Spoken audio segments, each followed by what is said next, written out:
1,00,000 మంది శివభక్తులతో కలిసి మహారుద్రాక్ష పూజలో పాల్గొనండి. వెంటనే కాల్ చేసి మీ పేరును నమోదు చేసుకోండి.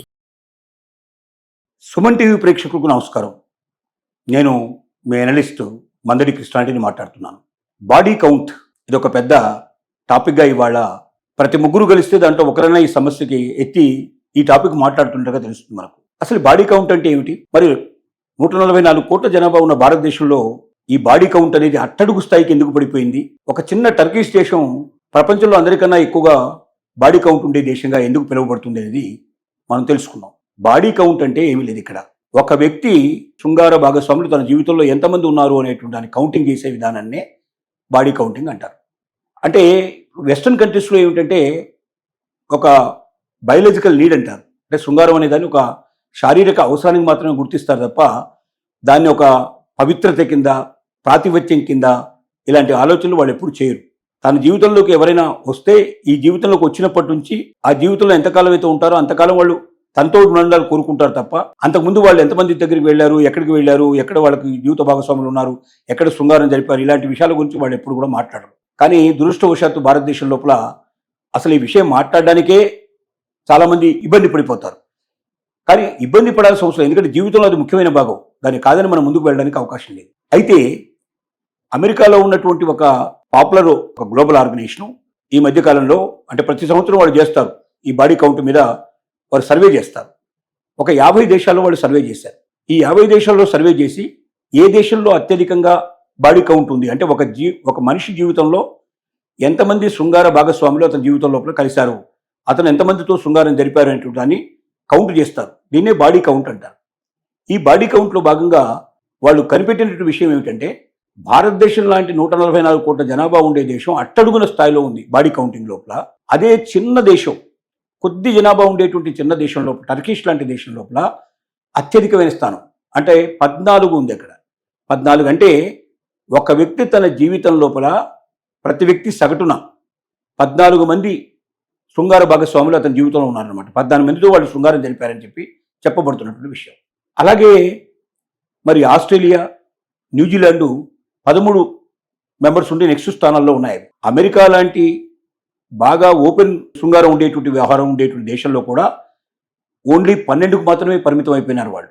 భారతదేశం 3 మాత్రమే కలిగి ఉన్నారు. అంటే ఒక యావరేజ్గా 144 కోట్ల మంది. అంటే ఇందులో అందరూ పాల్గొనాలని లేదు. కొంతమంది జీవితంలో అసలు ఎవరు రాకపోవచ్చు, కొంతమంది జీవితంలో ఒక్కరే ఉండొచ్చు, కానీ కొంతమంది జీవితంలో 10 మంది ఉండొచ్చు, 25 మంది ఉండొచ్చు, 50 మంది ఉండొచ్చు. యావరేజ్గా తీసినప్పుడు దేశ జనాభాతో మొత్తం టోటల్గా లెక్కిస్తే భారతదేశంలో ఉండేటువంటి ప్రతి మనిషికి యావరేజ్గా 3 శృంగార భాగస్వాములు ఉండేటువంటి అవకాశం ఉంటుంది, 3తో గడిపే అవకాశం ఉంది అనేది తేల్చి చెప్పారు వాళ్ళు. మరి లక్షల జనాభా ఉండేటువంటి టర్కిష్ లోపల 14 మంది బాడీ కౌంట్ తేలడం ఏంటి? ఒక వ్యక్తి జీవితం లోపల 14 మంది జీవిత భాగస్వాములు శృంగారం చేసేటువంటి వాళ్ళని తేలడం ఏంటి? 144 కోట్లు ఉండేటువంటి భారతదేశం లోపల మరి 3 అని తేలడం ఏంటి? ఇది కారణాలు ఏమిటని మనం పరిశీలిస్తే ఎక్కడైతే ఫ్రీడమ్ ఉంటుందో, అంటే శృంగారాన్ని గురించి మాట్లాడుకోవడం కానీ, శృంగారం సంబంధించినటువంటి ఎడ్యుకేషన్, సెక్స్ ఎడ్యుకేషన్ ఏదైతే ఉందో స్కూల్స్లో, కాలేజెస్లో అన్ని చోట్ల ప్రవేశపెట్టడం లాంటివి జరిగినప్పుడు, లేక దాని గురించి ఫ్రీగా మాట్లాడుకున్నప్పుడు, అది తప్పు కాదు, అది నేరం కాదనే భావన కలిగినప్పుడు ఆయా దేశాల లోపల దానికి ఎక్కువ ఇంపార్టెన్స్ ఇస్తున్నారు, ఎక్కువ మంది కలిసే ప్రయత్నం చేస్తున్నారు. అందువల్లనే ప్రపంచ దేశాల లోపల 50 దేశాలు తీసుకుంటే యావరేజ్గా భారతదేశం, చైనా, ఏషియన్ కంట్రీస్ ఏవైతే ఉన్నాయో ఈ ఏషియన్ కంట్రీస్ లోపల ఎక్కువ భాగం ఏంటంటే 3-4 కన్నా యావరేజ్ రాలేదు. అంటే ఏషియన్ కంట్రీస్లో ఏముంటుందంటే కొంచెం వివాహ వ్యవస్థ, దీని లోపల ఒకరికొకరు మాత్రమే జీవిత భాగస్వామిగా ఉండాలంటూ కోరిక, కాంక్షలతో ముందుకెళ్తున్న పరిస్థితి. అందువల్ల ఇక్కడ తక్కువ ఉంది. అదే శృంగారానికి పెద్దగా వేరే ప్రాముఖ్యత ఇవ్వకుండా అది ఒక బయాలజికల్ నీటి కిందనే తీసుకున్న పరిస్థితి లోపల, దానికి ఇంపార్టెన్స్ ఇవ్వని పరిస్థితిలో ఉన్నటువంటి దేశాల లోపల విచ్చలవిడిగా శృంగార భాగస్వాములు ఉండే అవకాశాలు ఉన్నాయి. మన ఇప్పుడు టీవీ రంగం లోపల, అలాగే సినిమా రంగం లోపల విష్ణుప్రియ అనేటువంటి ఒక నటి తను ఓపెన్గా ఒక స్టేట్మెంట్ ఇచ్చింది. నా బాడీ కౌంట్ 5, అంటే నా జీవితంలో 5 శృంగార భాగస్వాములు ఉన్నారు నాకు అని ఆవిడ తెలియజేసింది. ఇట్లా మహిళలు ముందుకొచ్చి తెలియజేయడం అనేది దేశ చరిత్రలో కొంచెం కొత్తగా, వింతగా కనపడే విషయం. ఎక్కువగా మంది రావు. ఇదే ఫారిన్ కంట్రీస్లో అయితే ప్రతి ఒక్కరు తను ఓపెన్గా చెప్పేస్తారు, ఎంతమంది ఉన్నారు ఏమిటో చెప్పేస్తారు. అక్కడ దానికి అసలు ప్రాబ్లమే లేదు. భర్తకు తెలుసు, భార్యకు తెలుసు. అంతకుముందే వాళ్ళు చిన్నప్పుడే స్కూల్ ఎడ్యుకేషన్ జరిగేటప్పుడే చాలామంది తన యొక్క కన్యత్వాన్ని పోగొట్టుకుంటారు. అక్కడ పురుషులు కానీ స్త్రీ కానీ. ఇప్పుడు భారతదేశ పరిస్థితి కూడా అలాగే తయారైందనేది ఒక వాదన. భారతదేశంలో ఇవాళ పరిస్థితి ఏంటంటే, ఒక్కసారి మనం ఫైనాన్షియల్ డిస్ట్రిక్ట్ హైదరాబాద్లో వెళ్ళి చూడగలిగితే, మనకు హైటెక్ సిటీ ఫైనాన్షియల్ డిస్ట్రిక్ట్స్లో 1,00,000 జంటలు సహజీవనం చేస్తున్నాయని మనకు తెలుస్తుంది. అంటే పెళ్లికి ముందే వారు శృంగారంలో పాల్గొంటున్నారు, జీవితం పంచుకుంటున్నారు, వాళ్ళ శృంగార జీవిత భాగస్వామ్యాలను వాళ్ళు ఎంచుకుంటున్నారు. ఆ తర్వాత వాళ్ళు మ్యారేజ్ అయ్యే లోపల ఎంతమంది మారిపోతారో తెలియని పరిస్థితి. కాబట్టి ఇలాంటి పరిస్థితుల్లో బాడీ కౌంటింగ్ ఏదైతే ఉందో ప్రస్తుతానికి భారతదేశంలో తక్కువే కనబడవచ్చు, కానీ భవిష్యత్తులో బాగా పెరిగే అవకాశం ఉంది.